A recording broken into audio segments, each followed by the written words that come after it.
preface of the book.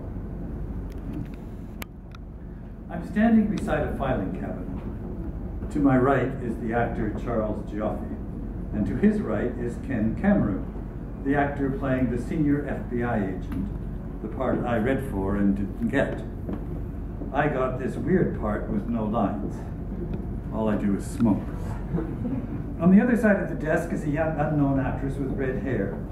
We are doing a low-budget pilot for an obscure science fiction show about alien abduction, if you can believe it. Well, a gig is a gig. I'm getting paid, scale, I think. I'm feeling pretty dumb, just standing there like a statue, listening to the red-haired actress talk about someone called Spooky Mulder. I look at the cabinet beside me, the top just below my shoulder, I think. If this were really me, would I stand here as if I were part of the scenery? Which, of course, I was. What's to lose, I think. So I stretch my elbow across the top of the cabinet, cross my feet, and watch the action from this new position, a praying mantis with a cigarette. An icon was born. You can buy the trading card if you want. At that moment, my career went up in smoke. Well, perhaps it had been smoldering for some time. Once a boy wonder, I had failed in my major ambition. I was not the artistic director of the Stratford Festival at the age of 29, unlike my idol Peter Hall, and head of the Royal Shakespeare Company in the UK at that age. Still, always torn between directing and teaching, I was getting along, making a good living, and until that fateful day when everything changed. At the time, of course, I had no idea anything had changed. I had played a non-speaking role in a pilot for a television show whose chances of being picked up were about as good as the Chicago Cubs winning the World Series. Have they won one lately? No, they still haven't. It would be another year or two before the show, and then the character became household names. At age 53, I would become a full-time actor. A star, even, dealing with fan mail to this day. One of my pet peeves are workshops conducted by successful people in the film business. Do what I did, and you too can become a success. So what did I do to become a successful actor and a minor celebrity? I auditioned for a small role, didn't get it, got an even smaller role with no lines. And if you do that, you too can become a television star. Life is random. David Duchovny and Gillian Anderson became stars by chance. That's not to say they aren't and weren't worthy. They're talented actors, and I wish them the best. But there are hundreds of other talented actors who are not so lucky. I'm waiting for the workshop where a lottery winner retells her story and inspires us to follow in her footsteps. It's all a question of where and when you buy the ticket. The 7-Eleven on Main Street on the second Monday of the month. It may be that life is really a series of random events. But being logically human, I am going to make a story of it. The story will be a lie, of course. But then, so are the best stories. Richard III was actually a good king, and Macbeth ruled for years. I don't promise a story of Shakespearean scope, but hopefully it will be entertaining and occasionally enlightening. I may even open a window into my soul. Well, not my soul, actually. I don't have one of those. But I will let you inside as far as I dare. And sometimes I think I dare too much, but that's another story. Should the story be lineal? Should I start at the beginning and actually arrive at now? I'm a product of the print generation, and for us, according to Marshall McLuhan, lineality is natural. But many readers will be younger and will have grown up in the electronic age. When did you last see a movie where the story started at the beginning? In fact, when did you last see a movie where you could follow the story? Well, perhaps that's another issue.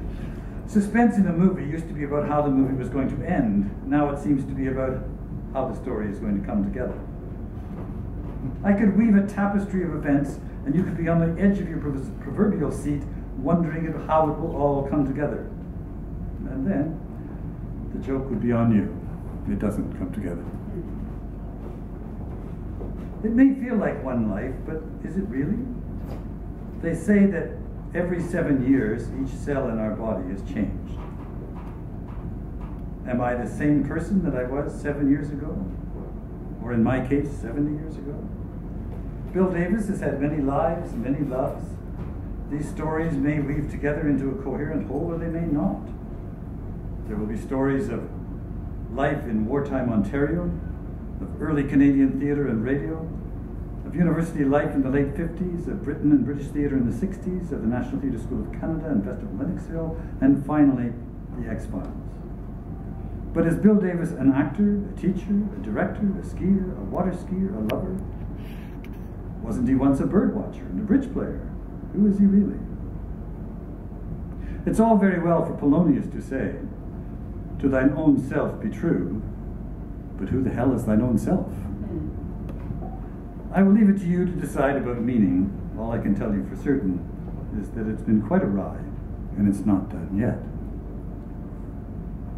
So that's the preface. Yeah. Just wondered how you got into acting, or your interest early on. When did you start thinking you wanted to be an actor? Yeah, and that's all in the book. But my cousins, they were half a generation older than I, and they ran a summer theatre company in Ontario. And as it happens, they rehearsed in our basement before they went north for the summer season. So we had actors in and out of the house all the time when I was young. And we used to watch them through the basement window and have to explain to the neighbors that nobody wasn't really being killed, despite all the screaming you're hearing. And when they needed a boy for one play, they found me. I was the right age and I was close. And that's how I started. And so I ended up doing more things with them and actually doing radio drama, which was a big deal in the 50s in Canada. That's how I started. Any questions? Yes? Mm-hmm. What prompted you to write a memoir? I like it as a genre, so what interests you about that? What made you want to write one? It's interesting. I've come to really like it as a genre as well, and I didn't know it that well until I started on this and started reading a lot of other memoirs. But,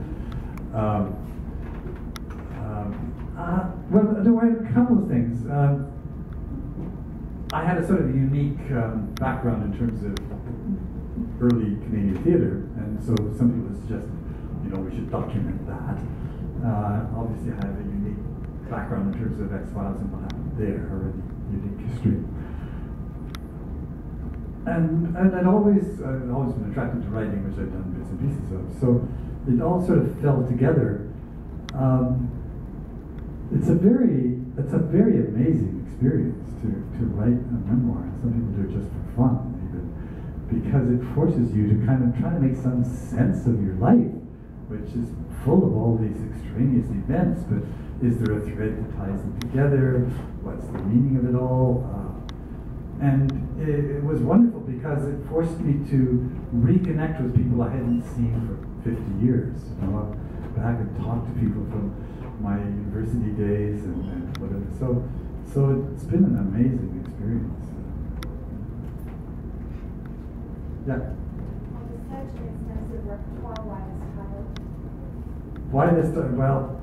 Well, a couple of reasons. I mean, obviously, it attracts the attention of the largest population. But where there's smoke, seem to be, you can see it in a number of ways. I mean, that the smoke you see in the career of the X-Files, where there's smoke indicates there was something behind it, something that produced it.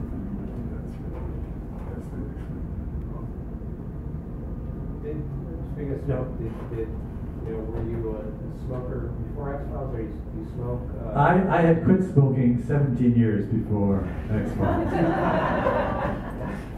And when I was cast in the pilot, which, as I said, I didn't really think it was going anywhere, they offered me these herbal cigarettes and these tobacco cigarettes, and they said, I think, well, it was 17 years since I'd smoked, and I thought, well, why not? I'm an actor, I'll smoke the real cigarettes. So for that episode, I actually smoked real cigarettes. And the next episode I did, some months later, I smoked real cigarettes. And I found myself sitting at home wishing they would call me for that X-Files show. Yeah, And I knew I had to go to the herbal cigarettes, and after that I smoked these herbal things, which are awful, but they're not addictive. You mentioned that you were really going to smoke, so am I using the right term? Would you consider yourself like a method actor? Is that the right term? Well, yeah, that's not a bad term. Yeah, to actually engage in the reality. Although I don't think it made much difference, really, whether I was smoking tobacco or herbal cigarettes. What did make a difference was just the physical action. And because I'd smoked when I was young, as we did in order to be grown up and feel tough, arrogant, it actually helped me with the character because I could go back to all those feelings of being all powerful. Yeah. So how did you feel when they moved the production of the X-Files from Vancouver down to Los Angeles? I was not unhappy with that. I know lots of people were, but mostly the people who couldn't go, like the crew and so on, who couldn't get permits to go, or the families who couldn't go. But it was nice for me because I'd never really connected to the Los Angeles scene, and I didn't have to move down. They just took me down each time they wanted me. So I got to know that world, which I had known before, really. So I was quite happy with that. Yeah. What else is on the horizon? What are you up to nowadays? We've got a new series in Canada called Continuum. I don't know whether you've heard of that yet, but you will. We shot 10 episodes. I'm just in the first and the last episode of that. The character I play is very key. And it's been a very big success, and it's been picked up for 13 more episodes and the US broadcaster for next season. I'm not sure exactly when. And they told me my part will expand, and so you'll be seeing more. Yeah. I'm not sure. Is this your first book? Yes, this is my first book from beginning to end. I've written a foreword for another book, and so. And your process, pen, typewriter, computer. Oh God, I can't imagine doing it on a pen. I mean, I have. I guess I have, because it's the first thing I've actually published. But I mean, I wrote things when I was much younger. We did write. That's how we wrote. But no, it's on computer. You have lots of stories. I don't know how to start it, so that's Yeah. just wondering. Right. Yeah. Another quick question. Yeah.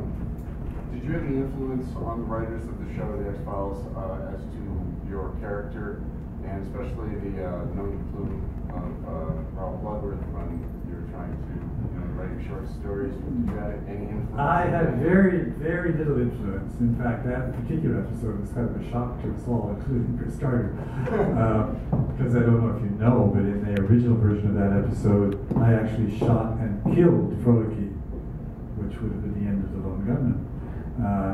Chris would have none of that and force them to change the ending, see that Frolicki survived, which is why they then wrote that my character was upset that the publishers had changed the ending of the story, which was their date back at Chris Carter for making a change the ending of their story. That's all a very interconnected world. But directly, no, very little, except for the episode on me, which I partly wrote. I'm credited with writing, but I partly wrote it.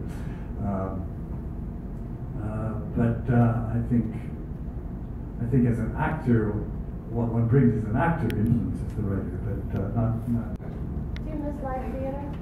Do I miss live theater? I don't miss it because I continue to do it. I would miss it if I didn't do it. I've been directing, actually. I've directed 3 plays in the last 2 years, I think, which is really where my roots were as a theater director. I would like to, someone offered me the right role, I'd love to act again in theater as well. It's very important. Well, I'm going to sit over there, and if you'd like me to sign your book, I'm happy to do that. We have some photos too, if you wanted to buy photos, signed photos, so we can do that too. Okay, thank you very much.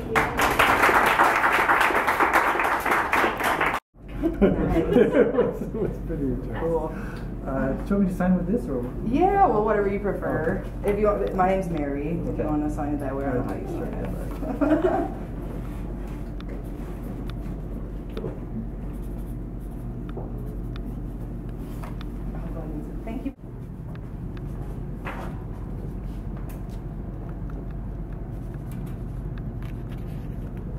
Thank you so much. You're Wonderful, welcome. wonderful to meet you. This is my daughter Kayla, and I'm Doug. Hi, Kayla. Hi, nice